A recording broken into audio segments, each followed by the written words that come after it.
Hello everyone, welcome to my channel. I hope कि आपने nursing aptitude का पहला वाला वीडियो देख लिया होगा और आपको आइडिया लग गया होगा कि नर्सिंग एप्टीट्यूड में किस तरीके के क्वेश्चन आते हैं। उसमें मैंने आपको बता दिया था कि इसमें बायोलॉजी से रिलेटेड क्वेश्चन आते हैं, डिजीज, उनके सिम्टम, प्रिवेंशन और कॉजिंग एजेंट के नाम भी पूछ लिए जाते हैं। हॉस्पिटल से रिलेटेड, जैसे कि हॉस्पिटल में कौन सा सिंबल यूज हो रहा है, गवर्नमेंट की कौन सी स्कीम आ रही है हेल्थ सेक्टर में, इस तरीके के क्वेश्चन इसमें पूछे जाते हैं। इस वीडियो में नर्सिंग एप्टीट्यूड का कुछ और क्वेश्चन लेके आया हूं जो पूछे जा सकते हैं यूपी सीनेट एग्जाम में। तो चलिए वीडियो स्टार्ट कर लेते हैं। पहला क्वेश्चन कह रहा है, who is known as the founder of modern nursing. Modern nursing के फाउंडर हम फ्लोरेंस नाइटिंगेल को कहते हैं। फ्लोरेंस नाइटिंगेल को कहते हैं। जब भी आप नर्सिंग के बारे में सुनेंगे सबसे पहले इन्हीं का नाम आता है। इन्होंने ही नर्सिंग को एक प्रोफेशनल कोर्स का दर्जा दिया था। नेक्स्ट क्वेश्चन देखते हैं हम। अगला क्वेश्चन देखने से पहले मैं आपको बता दूं, हमने एक टेस्ट सीरीज लॉन्च किया हुआ है जिसका नाम है Florence academy full length test series. UP CNET 2025 के लिए है ये। इसमें टोटल 10 टेस्ट रखे गए हैं। इसकी प्राइस 99 रुपीज़ रखी गई है। 99 रुपीज़ में आपको 10 टेस्ट मिलेंगे। सारे के सारे टेस्ट फुल सिलेबस टेस्ट होंगे। फुल सिलेबस टेस्ट होंगे। टेस्ट का मीडियम जो है हिंदी और इंग्लिश दोनों में है। हिंदी और इंग्लिश दोनों मीडियम में पेपर कराए जाएंगे। सॉल्यूशन भी आपको सारे पेपर का डिटेल सॉल्यूशन प्रोवाइड किया जाएगा। तो अगर आप टेस्ट परचेज करना चाहते हैं तो इस व्हाट्सएप नंबर पर मैसेज करके टेस्ट परचेज कर सकते हैं। 99 रुपीज़ कोई बहुत ज़्यादा नहीं है। अगर आपका स्कोर इससे बढ़िया हो जाता है तो 99 रुपीज़ खर्च करने में कोई प्रॉब्लम नहीं है। चलिए हम अपना नेक्स्ट क्वेश्चन देख लेते हैं। क्वेश्चन कह रहा है, which government scheme provides free health services to pregnant women and infants. Pregnant womens और इन्फेंट्स के लिए फ्री हेल्थ सर्विस देने के लिए कौन सी स्कीम गवर्नमेंट ने लॉन्च किया था। तो गवर्नमेंट ने जननी सुरक्षा योजना लॉन्च किया था प्रेग्नेंट वीमेन और इन्फेंट को सेफ्टी देने के लिए या फिर इन्फेंट्स की डेथ रोकने के लिए दिया था। मेन ऑब्जेक्टिव उसका था मॉर्टेलिटी रेट घटाने के लिए इन्फेंट्स का, और बर्थ के टाइम पे जो विमेन का डेथ होता था उसको रोकने के लिए। तो हमारा ऑप्शन बी करेक्ट होगा यहाँ पर, जननी सुरक्षा योजना। क्वेश्चन कह रहा है, which of the following is communicable disease. हमें कम्युनिकेबल डिजीज बतानी है। कम्युनिकेबल डिजीज वो डिजीज होती हैं जो एक दूसरे से फैल सकती है। जैसे कि मैं यहाँ पर बैठा हूँ, मुझे खांसी आई तो वो बीमारी आपको भी ट्रांसफर हो गई, उसको कहते हैं कम्युनिकेबल डिजीज। तो डायबिटीज हो नहीं सकती है। डायबिटीज लाइफ स्टाइल डिजीज में आता है। हाइपरटेंशन लाइफ स्टाइल डिजीज में आता है। ट्यूबरकुलोसिस फैल सकता है, अर्थराइटिस नहीं फैल सकता है। ट्यूबरकुलोसिस टीबी जो खांसने से, छींकने से या फिर डायरेक्ट लिक्विड के कांटेक्ट में आने से पेशेंट के फैलता है। क्वेश्चन कह रहा है, what is the normal range of body temperature in adults. Adults में नॉर्मल रेंज बॉडी टेम्परेचर का क्या होता है। तो अगर हमसे नॉर्मल रेंज पूछता है तो हम क्या बताएंगे, 36.5 डिग्री सेल्सियस से 37.5 डिग्री सेल्सियस, ये नॉर्मल रेंज होता है। लेकिन अगर हमसे पूछे डायरेक्ट कि कितना टेम्परेचर होता है तो हम 37 डिग्री सेल्सियस बताते हैं। एवरेज टेम्परेचर जो होता है ये आता है। तो हमारा करेक्ट ऑप्शन कौन सा होगा, पहला दिया हुआ है 36.5 से 37.5, ये ऑप्शन हमारा करेक्ट है। अगर क्वेश्चन में चेंज कर दे कि फ़ारेनहाइट में क्या होता है तो उसके लिए मैंने पिछले वीडियो में आपको बता रखा है कि टेम्परेचर को कैसे चेंज करते हैं सेल्सियस में और फ़ारेनहाइट में। आप इसी टेम्परेचर को फ़ारेनहाइट में चेंज करके लिख सकते हैं कि फ़ारेनहाइट में कितना होगा रेंज। क्वेश्चन कह रहा है, which level of prevention focuses on early detection and treatment of disease. Level of prevention की बात कर रहा है। जो प्रिवेंशन होता है जब आप नर्सिंग करेंगे उस टाइम पर ये पढ़ाया जाता है कि प्रिवेंशन कितने टाइप का होता है। प्रिवेंशन 4 तरीके का पढ़ाया जाएगा आपको, प्राइमरी, सेकेंडरी, टर्शियरी और क्वाटरनरी। जो प्राइमरी होता है वो डिजीज होने से रोकने का काम करता है। जैसे कि कहीं पर डिजीज है नहीं लेकिन हम उसमें हेल्थ एजुकेशन दे रहे हैं, अवेयरनेस फैला रहे हैं। जैसे कि स्कूलों में कैंपेन लगाए जाते हैं अवेयरनेस फैलाने के लिए। गांव-गांव में जाकर बताया जाता है कि आपको ऐसा करना चाहिए, ऐसा करना चाहिए तो आपको कभी डायबिटीज नहीं होगा, कभी आपको हाइपरटेंशन नहीं होगा। इस तरीके से जो समझाया जाता है उसे प्राइमरी प्रिवेंशन में रखा जाता है। सेकेंडरी प्रिवेंशन फोकस करता है कि हम बीमारी अगर किसी को हो गई है या किसी ग्रुप में फैल रही है तो हम जितनी जल्दी हो सके उस बीमारी को डिटेक्ट कर लें और उसका इलाज शुरू कर दें। तो हमारा जो क्वेश्चन पूछा था उसने पूछा था अर्ली डिटेक्शन एंड ट्रीटमेंट, तो हमारा ये बी में रखा जाएगा, मतलब सेकेंडरी प्रिवेंशन में रखा जाएगा। बी ऑप्शन हमारा करेक्ट होगा। क्वेश्चन कह रहा है what does the red cross symbol on a hospital sign indicate. Hospital में रेड क्रॉस सिंबल क्या इंडिकेट करता है? अगर कहीं पर रेड क्रॉस सिंबल बना हुआ है तो वो क्या इंडिकेट करता है? तो हॉस्पिटल में अगर कहीं पर भी रेड क्रॉस सिंबल बना होता है तो वो इमरजेंसी सर्विस को इंडिकेट करता है। हमारा ए ऑप्शन करेक्ट होगा। फार्मेसी नहीं होगा, ब्लड बैंक नहीं होगा और एम्बुलेंस सर्विस नहीं होगा, इमरजेंसी सर्विस को इंडिकेट करता है। क्वेश्चन कह रहा है which vaccine is given to prevent tuberculosis. Tuberculosis से बचने के लिए कौन सी वैक्सीन दी जाती है? ट्यूबरकुलोसिस से बचने के लिए हमें दिया जाता है बीसीजी। बीसीजी वैक्सीन दी जाती है, बचपन में ही दी जाती है। इसका निशान आपके हाथ में अगर आपको लगा होगा तो आपके हाथों में जरूर होगा। क्वेश्चन कह रहा है what is the normal respiratory rate in adults. Adults में नॉर्मल रेस्पिरेटरी रेट क्या होता है, मतलब कितनी बार एक मिनट में हम सांस लेते हैं उसको कहते हैं रेस्पिरेटरी रेट। तो एक मिनट में एक नॉर्मल जो पर्सन होता है या एडल्ट होता है वो 16 to 20 ये उसकी ब्रीथिंग हो सकती है। मिनिमम जो है वो 12 जा सकता है और मैक्सिमम 20 जा सकता है।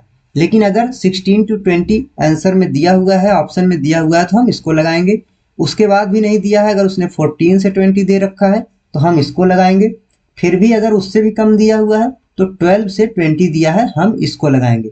लेकिन अगर 12 से नीचे कोई ऑप्शन दिया है और इधर 20 दिया है तो हम उसे नहीं लगाएंगे, भले ही ऑप्शन में कोई आंसर ना हो, हमें उसे छोड़ना पड़ेगा क्योंकि 12 से नीचे नहीं हो सकता है। और 20 से ज़्यादा अगर किसी ऑप्शन में दे रखा है तब भी हम नहीं लगाएंगे। हम दोनों रेंज को ध्यान में रख के लगाएंगे। 12 से 20 के बीच में होगा तभी हम लगाएंगे। तो हमारा यहाँ पर करेक्ट ऑप्शन होगा ए बी। बी ऑप्शन में दिया हुआ है 12 to 20, हम वही पर लगाएंगे क्योंकि इसमें 14 या 16 नहीं दे रखा है। अगर 16 देता तो हम 16 को लगाते। नेक्स्ट क्वेश्चन कह रहा है which of the following is non communicable disease. इसमें से नॉन कम्युनिकेबल डिजीज कौन सी है? तो अगर हमें नॉन कम्युनिकेबल डिजीज बतानी, मतलब जो एक दूसरे को फैल नहीं सकती है, अगर किसी को है तो वो आपको नहीं हो सकती उसके थ्रू। तो मलेरिया हो सकता है, डेंगू हो सकता है, ये फैलती है। कैंसर नहीं फैलता है, कॉलेरा भी फैलता है। कॉलेरा फैलता है, कैंसर नहीं फैलता। कैंसर अगर किसी को है तो उससे आपको नहीं हो सकता है। आपको अगर कैंसर होगा तो कोई और रीजन होगा, लेकिन किसी के थ्रू आपको नहीं होगा। अगला क्वेश्चन कह रहा है what is full form of ASHA in health care. ASHA का नाम आप सभी लोगों ने सुन रखा होगा, लेकिन आशा जो है ये शॉर्ट फॉर्म है। आशा का एक फुल फॉर्म होता है। आशा का फुल फॉर्म होता है एक्रेडिटेड सोशल हेल्थ एक्टिविस्ट। ए से एक्रेडिटेड होता है, एस से सोशल होता है, एच से हेल्थ और ए से एक्टिविस्ट होता है। तो हम ऑप्शन में देख लेते हैं कहाँ दिया हुआ है। पहला दिया हुआ है एक्रेडिटेड सोशल हेल्थ एक्टिविस्ट, तो पहला ऑप्शन ही हमारा करेक्ट है। क्वेश्चन कह रहा है which of the following is a vector borne disease. इसमें से कौन सा वेक्टर बॉर्न डिजीज है?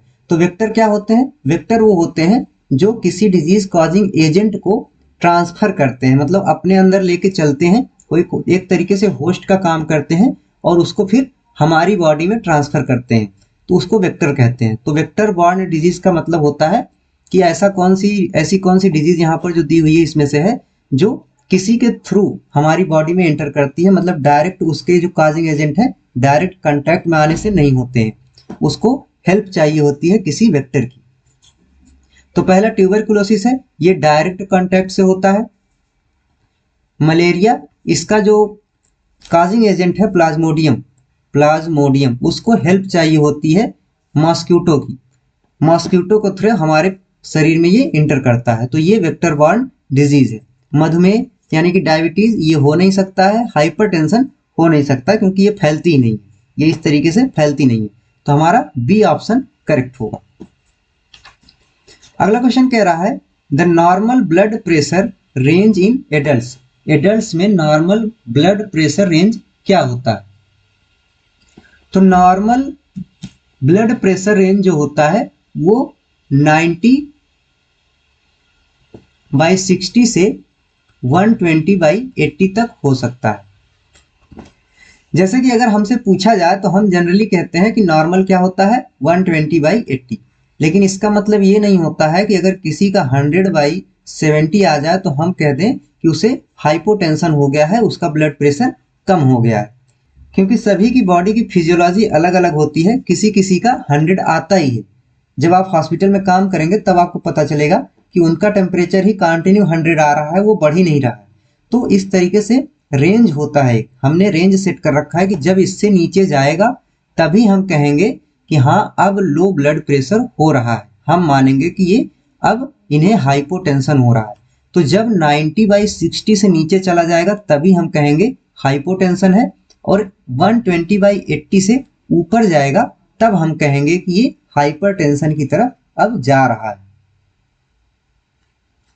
क्वेश्चन कह रहा है which level of prevention aims to reduce the impact of an existing disease. किसी एग्जिस्टिंग डिजीज को खत्म करने का एम कौन से लेवल का होता है। अभी मैंने आपको पिछले क्वेश्चन में प्राइमरी और सेकेंडरी समझाया था कि प्राइमरी और सेकेंडरी क्या होते हैं। अब आपको बीमारी हो गई, आप उसे न तो रोक पाए और ना ही उसे छोटी स्तर पर इलाज करवा पाए। अब आपको वो बड़े लेवल पे बीमारी हो गई है, उसको ठीक करना या उसको रिमूव करना, उसको कहते हैं टर्शियरी प्रिवेंशन। मतलब बीमारी आपको हो गई, ना तो आप प्राइमरी प्रिवेंशन से उसे रोक पाए, ना ही सेकेंडरी प्रिवेंशन कर पाए, जल्दी डिटेक्ट नहीं कर पाए, आप डिटेक्ट करवाने में लेट हो गए, अब वो नेक्स्ट स्टेज में आ गई बीमारी। तो उसको प्रिवेंशन जो हम करते हैं, उसके लिए जो मेडिसिन चलाई जाती है, इलाज कराया जाता है, उसको हम कहते हैं टर्शियरी प्रिवेंशन हम कर रहे हैं। अब बीमारी हाई लेवल की हो चुकी है, अब लो लेवल की नहीं है। तो जब हम तब इलाज करवाते हैं, उस बीमारी को कम करने की कोशिश करते हैं, उसको टर्शियरी प्रिवेंशन कहते हैं। तो हमारा करेक्ट ऑप्शन यहाँ पर सी होगा। ए और बी क्यों नहीं होगा, ये मैंने आपको पहले बताया था कि ए और बी क्या होता है। क्वेश्चन कह रहा है what does the green cross symbol on a hospital sign indicate. Green cross symbol आपने ऐसा देखा होगा, बहुत जगह पर बना होता है। ग्रीन क्रॉस सिंबल आप देखे होंगे हॉस्पिटल में, रोड पे आप जब चलते होंगे तब भी कई दुकानों के बाहर ये आपको मिलता होगा। तो ग्रीन क्रॉस सिंबल जो होता है वो क्या दिखाता है, हमसे पूछ रहा है। तो ये फार्मेसी का सिंबल होता है। इसीलिए जब भी आप फार्मेसी के दुकान पे जाएंगे तो वहां देखेंगे ग्रीन कलर का ये क्रॉस जरूर बना होगा। अगला क्वेश्चन कह रहा है which vaccine is given to prevent polio.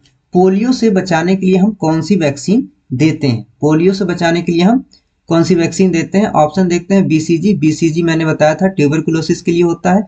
OPV ये हो सकता है। एमएमआर नहीं होता। हेपेटाइटिस बी का नहीं होता। हेपेटाइटिस बी नाम ही में ही पता चल रहा है कि किसके लिए दिया जा रहा है। तो हमारा करेक्ट ऑप्शन बी होगा। ओपीवी वैक्सीन जो होती है वो पोलियो के लिए होती है। क्वेश्चन कह रहा है what is the normal heart rate in adults. Adults में नॉर्मल हार्ट रेट क्या होता है। तो नॉर्मल की अगर हम बात करें, एवरेज जो आता है हमारा, हम 72 बीट्स पर मिनट बताते हैं। लेकिन अगर आपको रेंज बताना है, हमेशा आपको क्वेश्चन जो होगा वो रेंज में पूछेगा, तो आपको ये ध्यान रखना है कि रेंज में ही आंसर आपको देना है। तो जो हार्ट बीट का रेंज होता है नॉर्मल एडल्ट में वो होता है 60 to 100। अगर 60 से 100 के बीच में आ रहा है तो हम उसे एबनॉर्मल नहीं कहेंगे जब तक कि कंटिन्यूअसली उससे नीचे या ऊपर नहीं हो रहा होगा। तो ऑप्शन हमारा करेक्ट होगा बी वाला, 60 to 100 वाला ऑप्शन करेक्ट होगा। अगर हमसे पूछ ले कि एवरेज क्या होता है तो हम बताएंगे 72 होता है। नॉर्मल 72 होता है, लेकिन नॉर्मल रेंज जो होता है वो 60 to 100 होता है। क्वेश्चन कह रहा है which of the following is a water borne disease. Water borne disease मतलब वाटर में इन्फेक्शन होता है, उसकी वजह से फैलता है। तो ट्यूबरकुलोसिस नहीं होता, मैंने बता दिया, डायरेक्ट कांटेक्ट से होता है। मलेरिया मच्छर के काटने से होता है। Cholera dengue. कॉलेरा जो होता है आप लोगों ने सुना होगा कंटेमिनेटेड फूड एंड वाटर से होता है। कंटेमिनेटेड फूड एंड वाटर से होता है। तो हमारा करेक्ट ऑप्शन जो होगा सी होगा। खराब पानी की वजह से कॉलेरा हो सकता है। डेंगू भी नहीं होता है। डेंगू डेंगू वायरस की वजह से होता है और मच्छर के काटने की वजह से होता है। क्वेश्चन कह रहा है full form of WHO। WHO का फुल फॉर्म क्या है? तो WHO का फुल फॉर्म होता है वर्ल्ड हेल्थ ऑर्गेनाइजेशन। पहला ऑप्शन क्या दिया हुआ है? World health organisation. पहला ऑप्शन ही सही है, विश्व स्वास्थ्य संगठन हिंदी में उसको कहते हैं। अगला क्वेश्चन कह रहा है which of the following is an airborne disease. अब पूछ रहा है एयरबॉर्न, अभी वाटर बॉर्न पूछा था, अब एयरबॉर्न पूछ रहा है, इसके पहले वेक्टर बॉर्न डिजीज पूछा था।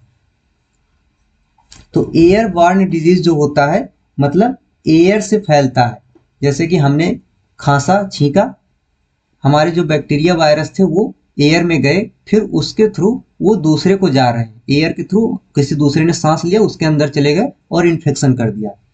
तो ऐसी डिजीज कौन सी होती है? तो ट्यूबरकुलोसिस मैंने कहा था खांसने छींकने से फैलता है, तो ये हो सकता है। मलेरिया मच्छर के काटने से होता है, डेंगू मच्छर के काटने से होता है, और कॉलेरा हमने देख लिया फूड एंड वाटर से होता है, कंटेमिनेटेड फूड एंड वाटर से होता है। तो हमारा करेक्ट ऑप्शन जो होगा ए होगा। टीबी या ट्यूबरकुलोसिस ये डायरेक्ट कांटेक्ट से आने से होता है और एयरबॉर्न डिजीज है, किसी ने छींका खांसा उसको टीबी है, तो सामने जो बैठा है उसको भी टीबी हो सकती है। क्वेश्चन कह रहा है what is normal oxygen saturation level in healthy individuals. Healthy individual में नॉर्मल ऑक्सीजन सैचुरेशन क्या होता है? तो नॉर्मल ऑक्सीजन सैचुरेशन जब भी पूछे तो आपको हमेशा ध्यान रखना है ये 95 से नीचे नहीं आ सकता है। अगर 95 से नीचे आ रहा है तो उसे हम नॉर्मल नहीं कह सकते हैं, तुरंत उसे ऑक्सीजन देने की जरूरत पड़ती है। इससे नीचे अगर आपकी बॉडी में ऑक्सीजन की कमी हुई तो आपको तुरंत ऑक्सीजन लेने की जरूरत पड़ेगी। तो हम लगाएंगे आंसर 95 से 100। अगर हमसे पूछ ले कहीं पर सिर्फ रेंज ना दे के नॉर्मल दिया हो तो वहां पर 98 जरूर दिया होगा, मतलब इससे नीचे नहीं हो सकता। करेक्ट ऑप्शन जो होगा सी वाला होगा, यहाँ पर 95 से 100 दिया हुआ है। क्वेश्चन कह रहा है which level of prevention focuses on preventing the onset of disease. मतलब कह रहा है कि डिजीज के ऑनसेट होने पर, शुरू होने पर रोक लगाता है कौन सी, ऐसा लेवल ऑफ प्रिवेंशन है। तो ये मैंने बता दिया प्राइमरी प्रिवेंशन होता है।